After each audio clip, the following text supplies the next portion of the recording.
एक और example if और एल्स का हम आज करके देखते हैं अभी।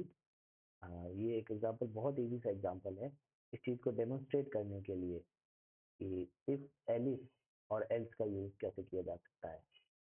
तो फिलहाल हम स्क्रिप्ट मोड में चले गई। जनरली इफ और एलिफ के जहाँ पर थोड़ा फ्लो थोड़ा सा ज्यादा हो वहाँ पर हम स्क्रिप्ट मोड का यूज करने लग जाते हैं। तो प्रोग्राम ये है कि आपको फाइंड करना है कि जो यूजर इनपुट दे रहा है जो नंबर वो नंबर क्या जीरो से बड़ा है, छोटा है या जीरो ही है। तो तीन केस हो सकते हैं, या तो नंबर जीरो से बड़ा हो सकता है या उससे छोटा हो सकता है या जीरो खुद हो सकता है। तो पहले जो स्टेप रहेगा हमारा वो तो है कि यूजर से इनपुट ले, नंबर होगा तो काम होगा। तो एक वेरिएबल बना लेते हैं। तो वेरिएबल का नाम कुछ भी रखें, आपकी जो भी इच्छा है। मैं नम रख लेता हूँ, num is equal to INT में पहले ही कन्वर्ट कर देते हैं भाई, क्योंकि एंड में कन्वर्ट तो करना ही पड़ेगा। और एक मैसेज डाल देते हैं एंटर नंबर। और नंबर को हमें चेक करना है, तो नंबर डाला और चेक किया। अब मुझे क्या चेक करना है कि वो नंबर क्या है, तो या तो जीरो है या जीरो से बड़ा या जीरो छोटा है। तो पहले किसी एक कंडीशन को चूज कर सकते हैं। बड़े से शुरुआत कर लेते हैं। If number is greater than zero, तब तो कोलन लगा के प्रिंट कर दे हम number is greater than zero. अच्छा, नंबर जीरो से ग्रेटर नहीं है तो एलिफ डाल सकते हैं हम।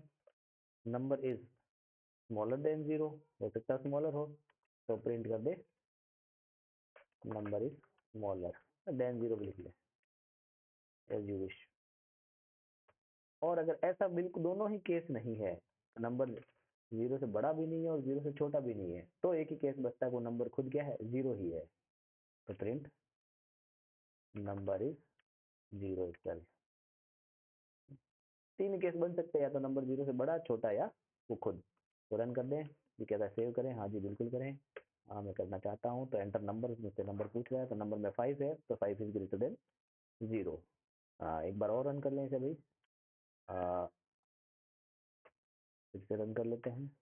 इस बार जीरो से छोटा नंबर तो -5 है, वो स्मॉलर देन जीरो है। और एक बार जीरो इटसेल्फ डाल के देख लेते हैं।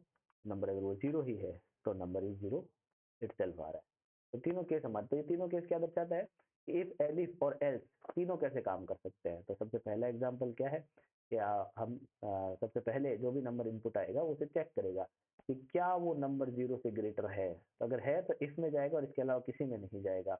एलिफ में भी नहीं, एल्स में भी। हाँ, एल्स के बाद अगर कुछ बॉडी होती तो उसमें जरूर जाता। जैसे फॉर एग्जाम्पल यहाँ मैंने लिख रखा है print program you find your answer. आपको अपना आंसर मिल चुका है। तो ये जो यू फाइंड योर आंसर है, ये हर बार प्रिंट होने ही वाला है, क्योंकि ये इफ एलिफ या एल्स तीनों में से किसी में नहीं है। तो प्रोग्राम का फ्लो इफ और एलिफ में कैसे डिसाइड होता है कि या तो इफ में होगा या एलिफ में होगा या एल्स में होगा। तीनों में से किसी एक में होगा। अगर चार होते या एलिफ बहुत सारे होते तो भी सब में से एक में ही होता। तो एक में अगर एग्जीक्यूशन हो चुका है तो उसके बाद किसी में नहीं होगा। या तो इसमें हो गया तो एलिफ और एल्स में नहीं होगा। अगर पहले इसमें हो चुका है तो इफ एलिफ और एल्स में नहीं होगा। अगर इस इसमें नहीं हुआ और एलिफ में हो चुका है तो एल्स में नहीं होगा, और दोनों में ही नहीं हुआ तो एल्स में तो होने ही वाला है। इन तीनों केसेस में एंड में यू फाइंड योर आंसर तो प्रिंट होने ही वाला है ना। एंटर नंबर जीरो है तो भी यू फाइंड योर आंसर।